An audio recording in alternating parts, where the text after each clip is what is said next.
तो भारत और रूस के बीच 2025 की जो सालाना मीटिंग हुई है वो अब खत्म हो चुकी है। प्रधानमंत्री मोदी और राष्ट्रपति पुतिन के बीच एक जॉइंट प्रेस कॉन्फ्रेंस भी हुई और हमारे पास उसी की पूरी रिपोर्ट है। अब देखिए, ऊपर ऊपर से देखें तो ये शायद एक और रूटीन डिप्लोमेटिक मुलाकात लगती है, लेकिन जिस तरह से दुनिया की पॉलिटिक्स बदल रही है, मुझे लगता है इस मुलाकात के अंदर कई गहरे संकेत छिपे हैं। और आज का हमारा मिशन यही है, इस रिपोर्ट के पन्ने पलटना और ये समझना कि इस special and privileged strategic partnership के असल मायने क्या हैं। क्या ये पुरानी दोस्ती की एक और रस्म अदायगी थी या यहाँ से कोई नया चैप्टर शुरू हो रहा है? चलिए इसकी गहराई में उतरते हैं। बिल्कुल। और हमारा फोकस सिर्फ बड़ी बड़ी घोषणाओं पर नहीं होगा, वो तो हेडलाइंस बन ही जाती हैं। हम उन छोटी छोटी बातों, बॉडी लैंग्वेज और इस्तेमाल किए गए शब्दों पर गौर करेंगे जो असल कहानी बताते हैं।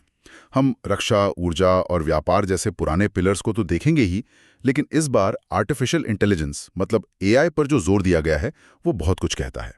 हम ये समझने की कोशिश करेंगे कि सिर्फ क्या तय हुआ ये नहीं, बल्कि वो क्यों इतना जरूरी है। तो फिर शुरुआत माहौल से ही करते हैं।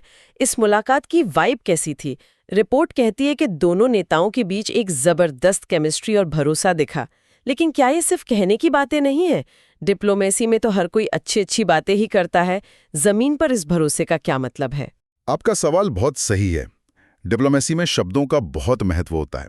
राष्ट्रपति पुतिन का भारत को एक सच्चा और समय की कसौटी पर परखा हुआ दोस्त कहना, ये सिर्फ एक अच्छी लाइन नहीं है। सोचिए, ये बात ऐसे समय में कही जा रही है जब दुनिया खेमों में बट रही है, पुराने गठबंधन टूट रहे हैं और नए बन रहे हैं। ऐसे में रूस पूरी दुनिया को यह मैसेज दे रहा है कि भारत उसके लिए एक स्थायी और भरोसेमंद पार्टनर है जिस पर कोई बाहरी दबाव काम नहीं करता। और प्रधानमंत्री मोदी ने भी विश्वास, सम्मान और साझा हितों की बात की। मतलब ये कि रिश्ता सिर्फ जरूरत का नहीं बल्कि आपसी समझ का है। ठीक कहा। यह सिर्फ कूटनीतिक भाषा नहीं, ये एक तरह का रणनीतिक बयान है। ये बयान दुनिया की बाकी ताकतों, खास तौर पर पश्चिमी देशों को ये बताने के लिए है कि भारत रूस की दोस्ती किसी तीसरे देश के खिलाफ नहीं है, लेकिन ये किसी तीसरे देश के दबाव में आने वाली भी नहीं है। और इसी भरोसे की नींव पर फिर वो बड़े बड़े समझौते होते हैं जिनकी हम बात करने वाले हैं। चलिए तो फिर उन समझौतों पर आते हैं। डिफेंस कोऑपरेशन यानी रक्षा सहयोग हमेशा से इस रिश्ते की पहचान रहा है। रिपोर्ट में S-400 मिसाइल सिस्टम की अगली खेप और AK-203 राइफलों के भारत में प्रोडक्शन को तेज करने का जिक्र है। लेकिन एक मिनट, S-400 का जिक्र आते ही अमेरिकी प्रतिबंधों का डर भी दिमाग में आता है। तो क्या इस डिलीवरी को जारी रखना अमेरिका को भी एक तरह का संदेश देना है? निश्चित रूप से। ये भारत और रूस दोनों की तरफ से अपनी रणनीतिक स्वायत्ता यानी स्ट्रेटेजिक ऑटोनॉमी का एक बड़ा प्रदर्शन है। S-400 की डिलीवरी जारी रखकर रूस ये दिखा रहा है कि वो बाहरी दबावों के बावजूद अपनी कमिटमेंट पूरी करता है। वहीं भारत इसे स्वीकार करके ये साफ कर रहा है कि वो अपने रक्षा फैसले अपनी जरूरतों के हिसाब से लेगा, किसी और की पसंद से नहीं। लेकिन इससे भी बड़ी कहानी AK-2003 राइफल्स में छिपी है। वो कैसे? राइफल बनाना तो मिसाइल सिस्टम खरीदने से कम बड़ी बात लगती है। देखने में शायद ऐसा लगे, पर रणनीतिक तौर पर यह ज्यादा गहरा कदम है। अब तक हमारा रिश्ता आप यूं समझिए कि मोटे तौर पर खरीदार विक्रेता का रहा है। हम उनसे हथियार खरीदते थे। AK-203 का जॉइंट प्रोडक्शन इस रिश्ते को एक नए लेवल पर ले जाता है। अब बात सिर्फ हथियार खरीदने की नहीं, बल्कि भारत में मिलकर बनाने, टेक्नोलॉजी शेयर करने और भारत की अपनी रक्षा उत्पादन क्षमता को बढ़ाने की है। ये मेक इन इंडिया का एक जीता जागता उदाहरण है। अच्छा, तभी प्रधानमंत्री मोदी ने कहा कि भारत की सुरक्षा में रूस एक भरोसेमंद पार्टनर रहा है। ये सिर्फ तारीफ नहीं, बल्कि इस बात की पुष्टि है कि भारत के आत्मनिर्भर बनने के सफर में रूस एक अहम साथी है। बिल्कुल। जब कोई देश आपको सिर्फ अपना प्रोडक्ट नहीं, बल्कि उसे बनाने की टेक्नोलॉजी और काबिलियत भी देता है, तो यह साझेदारी का सबसे ऊंचा स्तर माना जाता है। ये सिर्फ हार्डवेयर का ट्रांसफर नहीं है, ये भरोसे और क्षमता का ट्रांसफर है। रक्षा से आगे बढ़ते और उस हिस्से पर आते हैं जो इस बार वाकई बहुत ध्यान खींच रहा है, ट्रेड यानी व्यापार। दोनों देशों ने 2025 तक $100 बिलियन के आपसी व्यापार का लक्ष्य रखा है। लेकिन एक मिनट, $100 बिलियन, ये लक्ष्य थोड़ा ज्यादा महत्वाकांक्षी नहीं लगता? अभी तो हम इसके आसपास भी नहीं हैं। क्या ये सिर्फ एक राजनीतिक बयान है या इसे हासिल करने का कोई ठोस रोडमैप भी है? ये एक बहुत ही वैलिड सवाल है। ये लक्ष्य बहुत महत्वाकांक्षी है, इसमें कोई शक नहीं। अभी हमारा व्यापार इसका एक छोटा हिस्सा ही है, लेकिन ये लक्ष्य ही अपने आप में एक बड़ा संकेत है। ये दिखाता है कि दोनों देश अब इस रिश्ते को सिर्फ रक्षा और ऊर्जा के चश्मे से नहीं देखना चाहते। वो आर्थिक साझेदारी को अब सेंटर स्टेज पर लाना चाहते हैं। रिपोर्ट में जिक्र है कि इस लक्ष्य को पाने के लिए फार्मास्यूटिकल्स, हीरा व्यापार और कृषि जैसे नए सेक्टर्स पर जोर दिया जाएगा। ये तो पारंपरिक क्षेत्रों से अलग है। निर्भर रहा है, लेकिन अब इसे डाइवर्सिफाई मतलब फैलाने की कोशिश हो रही है। जब आप फार्मा, डायमंड्स और एग्रीकल्चर जैसे सेक्टर्स जोड़ते हैं तो आप सरकारों के साथ साथ दोनों देशों के प्राइवेट सेक्टर को भी इस रिश्ते में एक बड़ी भूमिका निभाने के लिए बुला रहे हैं। इससे यह साझेदारी जमीनी स्तर पर और मजबूत होती है। इसके साथ ही रिपोर्ट में मध्य एशिया ट्रेड रूट को तेजी से बढ़ाने की बात भी है। ये कनेक्टिविटी के लिहाज से कितना अहम है? ये गेम चेंजर हो सकता है। अभी हमारे व्यापार के रास्ते लंबे और महंगे हैं। ये नया रूट, जिसे अंतर्राष्ट्रीय उत्तर दक्षिण परिवहन गलियारा या INSTC भी कहते हैं, मौजूदा रास्तों के मुकाबले 30% सस्ता और 40% छोटा होगा। अगर ये रूट पूरी तरह से चालू हो जाता है तो $100 बिलियन का लक्ष्य उतना भी असंभव नहीं लगेगा। और ऊर्जा के मोर्चे पर क्या अपडेट्स थे? कुडनकुलम न्यूक्लियर प्लांट और LNG सप्लाई का जिक्र है। कुडनकुलम प्लांट की नई यूनिट्स पर काम आगे बढ़ाना और लंबी अवधि के लिए LNG सप्लाई का समझौता, ये दोनों भारत की ऊर्जा सुरक्षा के लिए बेहद जरूरी है। भारत दुनिया की सबसे तेजी से बढ़ती बड़ी अर्थव्यवस्था है और हमारी ऊर्जा की भूख बहुत ज्यादा है। रूस से एक स्थिर और भरोसेमंद एनर्जी सप्लाई का मतलब है हमारी इकोनॉमी के पहियों को लगातार ईंधन मिलते रहना। ये सिर्फ तेल या गैस खरीदना नहीं है, ये अपनी आर्थिक तरक्की को सुरक्षित करना है। ठीक है, तो रक्षा मजबूत हो रही है, व्यापार के लिए बड़े लक्ष्य रखे गए हैं, लेकिन मेरे लिए इस रिपोर्ट में सबसे चौंकाने वाली बात AI पर इतना जोर देना था।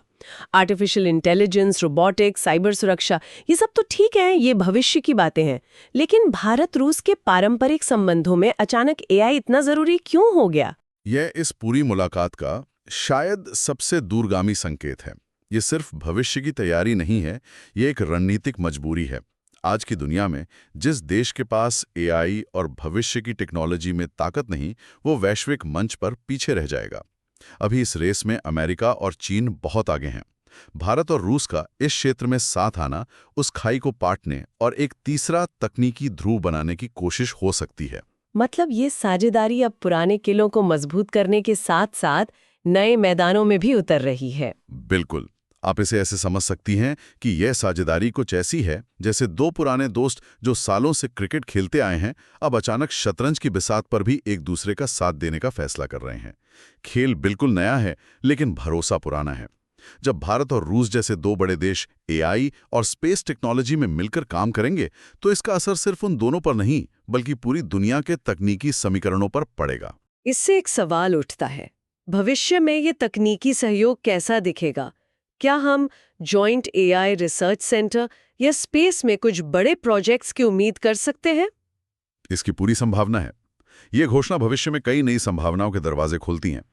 ये सिर्फ एक समझौता नहीं बल्कि एक नए अध्याय की शुरुआत का ऐलान है जो इस दोस्ती को 21वीं सदी के हिसाब से प्रासंगिक मतलब रेलेवेंट बनाएगा। अब वैश्विक मुद्दों पर आते हैं। प्रेस मीट में मध्य पूर्व, यूक्रेन संघर्ष और एशिया में सुरक्षा पर भी बात हुई। यहाँ से क्या टेक अवे था? यहाँ भारत का रुख बहुत सधा हुआ और स्पष्ट था। शांति और संवाद का समर्थन।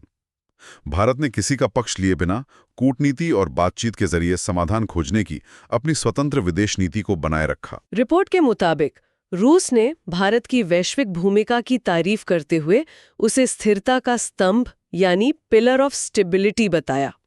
ये सुनने में काफी बड़ा बयान लगता है। ये बहुत महत्वपूर्ण बयान है। जब रूस जैसा एक P5 देश भारत को स्थिरता का स्तंभ कहता है तो ये भारत के बढ़ते वैश्विक कद को एक तरह की मान्यता देना है।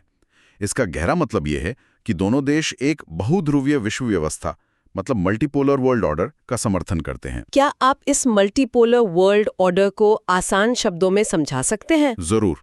इसका मतलब है एक ऐसी दुनिया जहां सिर्फ अमेरिका या चीन जैसी एक दो महाशक्तियां ही सारे फैसले न लें, बल्कि भारत, रूस, यूरोप और दूसरे बड़े देश भी अपने अपने स्तर पर शक्ति के केंद्र हों और वैश्विक मामलों में अपनी बात बराबरी से रख सकें।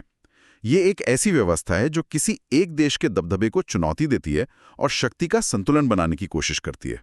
तो अगर इस पूरी बातचीत को समेटें तो तस्वीर ये बन रही है कि रक्षा और ऊर्जा जैसे पारंपरिक स्तंभ और मजबूत हुए हैं, व्यापार के लिए एक बहुत बड़ा महत्वाकांक्षी लक्ष्य रखा गया है और सबसे अहम टेक्नोलॉजी और एआई के रूप में सहयोग का एक बिल्कुल नया दरवाजा खुला है। सही सार निकाला आपने। कुल मिलाकर संदेश ये है कि ये साझेदारी सिर्फ स्थिर नहीं है, बल्कि ये विकसित हो रही है, इवॉल्व कर रही है। ये नए ज़माने की हकीकत और टेक्नोलॉजी की संभावनाओं के हिसाब से खुद को ढाल रही है। ये दोस्ती सिर्फ इतिहास की यादों पर नहीं, बल्कि भविष्य की साझा ज़रूरतों और महत्वाकांक्षाओं पर टिकी है। मतलब पुरानी दोस्ती को नए जमाने के हिसाब से अपग्रेड किया जा रहा है। बिल्कुल। और इस पूरी बातचीत के बाद एक सवाल मेरे मन में घूम रहा है, जो मैं हमारे श्रोताओं के लिए छोड़ना चाहता हूं। इस शिखर वार्ता में व्यापार और एआई पर अभूतपूर्व जोर दिया गया है, जो पहले कभी नहीं देखा गया। तो क्या ये संभव है कि भविष्य में भारत रूस की ये साझेदारी सिर्फ रक्षा सौदों वाली दोस्ती ना रहकर एक ऐसी मजबूत आर्थिक और तकनीकी धुरी का रूप ले ले, जो वैश्विक शक्ति संतुलन को एक नया आकार देने की क्षमता रखती हो? ये सोचने वाली बात है।